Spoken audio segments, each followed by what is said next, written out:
ನಮಸ್ತೆ ಫ್ರೆಂಡ್ಸ್, ರಾಜ್ ಜಾಬ್ಸ್ಗೆ ಸ್ವಾಗತ.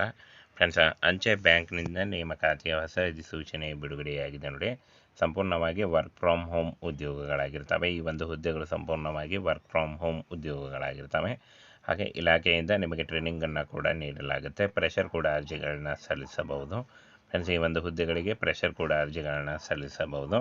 ಹಾಗೆ SSLC, PUC ಮತ್ತು ITI ಮಾಡಿದಂಥ ಹಾಗೂ ಡಿಗ್ರಿ ಮಾಡಿದಂಥ ಅಭ್ಯರ್ಥಿಗಳು ಕೂಡ ಅರ್ಜಿಗಳನ್ನು ಸಲ್ಲಿಸಬಹುದಾಗಿರುತ್ತೆ. Both male and female. ಹಾಗೂ ಕರ್ನಾಟಕದ ಯಾವುದೇ ಡಿಸ್ಟಿಕ್ಕಿಂದ, ಎನಿ ಡಿಸ್ಟಿಕ್ಕಿಂದ ಕೂಡ ನೀವು ಈ ಒಂದು ಹುದ್ದೆಗಳಿಗೆ ಅರ್ಜಿಗಳನ್ನು ಸಲ್ಲಿಸಬಹುದು. ಆಯ್ಕೆಯಾದಂಥ ಅಭ್ಯರ್ಥಿಗಳಿಗೆ ಕರ್ನಾಟಕದಾದ್ಯಂತ ನೇಮಕಾತಿ ಆಗುತ್ತೆ.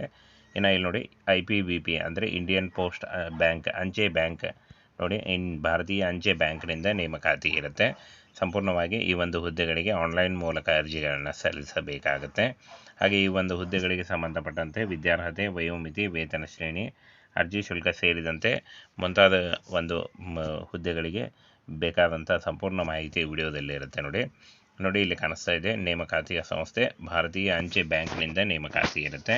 ಹಾಗೂ ವೇತನ ಶ್ರೇಣಿ 30,000 ಪರ್ ಮಂತ್ ಸ್ಯಾಲ್ರಿ ಆಗಿರುತ್ತೆ ನೋಡಿ. ಇನ್ನು ಹುದ್ದೆಗಳ ಸಂಖ್ಯೆ 47 ಹುದ್ದೆಗಳಿದ್ದಾವೆ.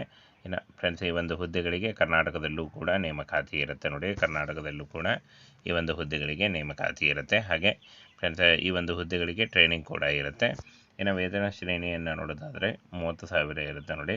ಹಾಗೆ ಹುದ್ದೆಗಳ ಹೆಸರು ಕಾರ್ಯನಿರ್ವಾಹಕ, ಎಕ್ಸಿಕ್ಯೂಟಿವ್ ಉದ್ಯೋಗಗಳಾಗಿರ್ತಾವೆ ನೋಡಿ.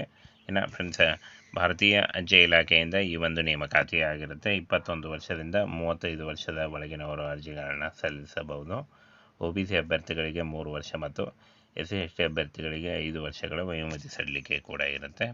ಇನ್ನು ಫ್ರೆಂಡ್ಸ್, ಇಲ್ಲಿ ನೋಡಿ, OBC NCL ಅಭ್ಯರ್ಥಿಗಳಿಗೆ 38 ವರ್ಷ, SC/ST ಅಭ್ಯರ್ಥಿಗಳಿಗೆ 40 ವರ್ಷ, ಹಾಗೂ PWD UR ಕ್ಯಾಂಡಿಡೇಟ್ಸ್ಗಳಿಗೆ 10 ವರ್ಷ, ಹಾಗೂ PWD NCL ಕ್ಯಾಂಡಿಡೇಟ್ಗಳಿಗೆ 13 ವರ್ಷ ಮತ್ತು PWD SC/ST ಕ್ಯಾಂಡಿಡೇಟ್ಗಳಿಗೆ 15 ವರ್ಷಗಳ ವಯೋಮಿತಿ ಸಡಿಲಿಕೆ ಕೂಡ ಇರುತ್ತೆ ನೋಡಿ. SSLC, PUC ಮತ್ತು ಡಿಗ್ರಿ ಮಾಡಿದಂಥ ಬೋತ್ ಮೇಲ್ ಆ್ಯಂಡ್ ಫಿಮೇಲ್ ಅರ್ಜಿಗಳನ್ನು ಸಲ್ಲಿಸಬಹುದು.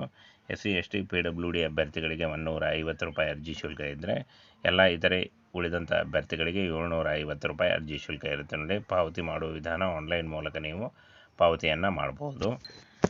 5 ಏಪ್ರಿಲ್ 2024 ಅರ್ಜಿ ಸಲ್ಲಿಸಲು ಕೊನೆಯ ದಿನಾಂಕ ಆಗಿರುತ್ತೆ ನೋಡಿ. ಈ ಒಂದು ಕೊನೆಯ ದಿನಾಂಕದೊಳಗಾಗಿ ನೀವು ಅಫಿಷಿಯಲ್ ವೆಬ್ಸೈಟ್ಗೆ ಹೋಗಿ ಅರ್ಜಿಗಳನ್ನು ಸಲ್ಲಿಸಬಹುದು. ಸಂಪೂರ್ಣವಾಗಿ ಇಲಾಖೆಯಿಂದ ಟ್ರೈನಿಂಗ್ ಇರುತ್ತೆ. ಹಾಗೆ ವರ್ಕ್ ಫ್ರಮ್ ಹೋಮ್ ಉದ್ಯೋಗಗಳಾಗಿರ್ತವೆ. ಈ ಒಂದು ಹುದ್ದೆಗಳು ಸಂಪೂರ್ಣವಾಗಿ ವರ್ಕ್ ಫ್ರಮ್ ಹೋಮ್ ಉದ್ಯೋಗಗಳಾಗಿರ್ತವೆ. ಹಾಗೆ ಆಯ್ಕೆ ಪ್ರಕ್ರಿಯೆ ಕೇವಲ ಇಂಟರ್ವ್ಯೂ ಇರುತ್ತೆ. ಯಾವುದೇ ರೀತಿಯ ಲಿಖಿತ ಪರೀಕ್ಷೆ ಇರಲ್ಲ.